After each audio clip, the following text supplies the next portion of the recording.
I've never been into sports because I grew up in a small village and I left school when I was 12 years old. Playing sports, it was not really something we did.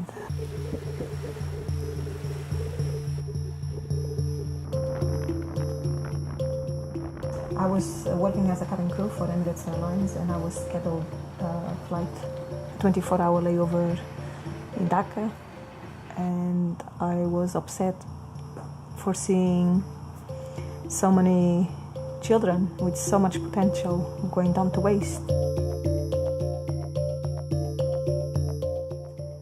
At the time, I like to say I saw butterflies. I saw lots of caterpillars, and my goal was to help these caterpillars and transform them into butterflies.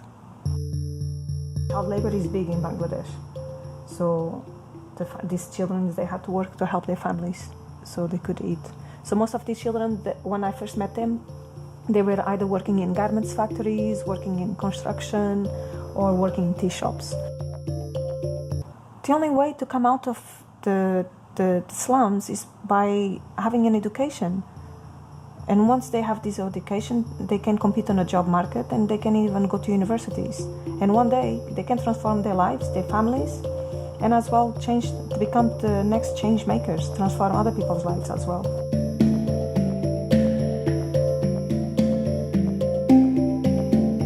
When I was 2 years old, my birth mother was unemployed and struggling severely. And this is when she met a poor refugee woman from Angola that was living in Avanca. She was a widow. She had 6 children and she worked as a cleaner.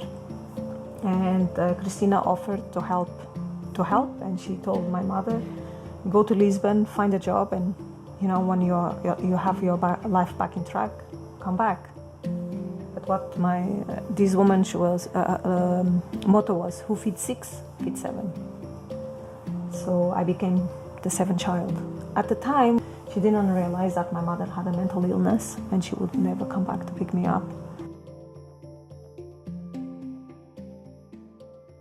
Her name was Maria Cristina.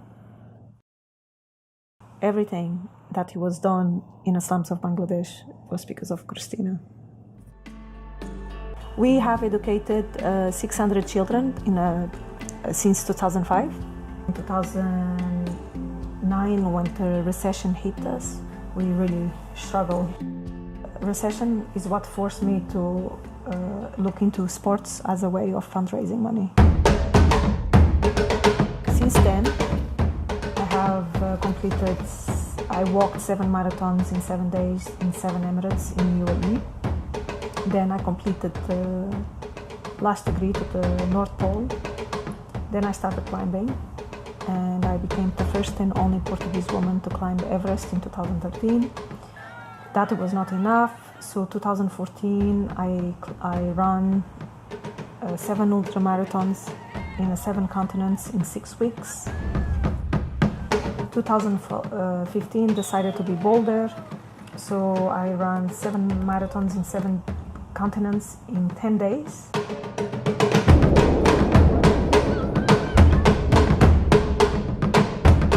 In 2016, I signed up to swim across the English Channel. At the time, I didn't even know how to swim. I didn't make it. The swim had to be aborted after 7 hours.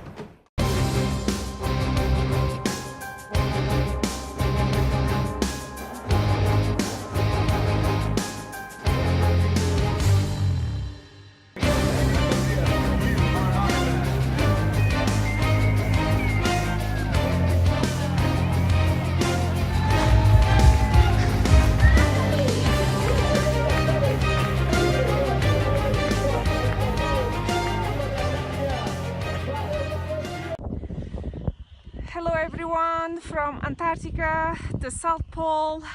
I just got here, skied from the last degree to the South Pole. Here we are, summit of Vinson, 17th of January 2018. I'm still not a sports person. I am not.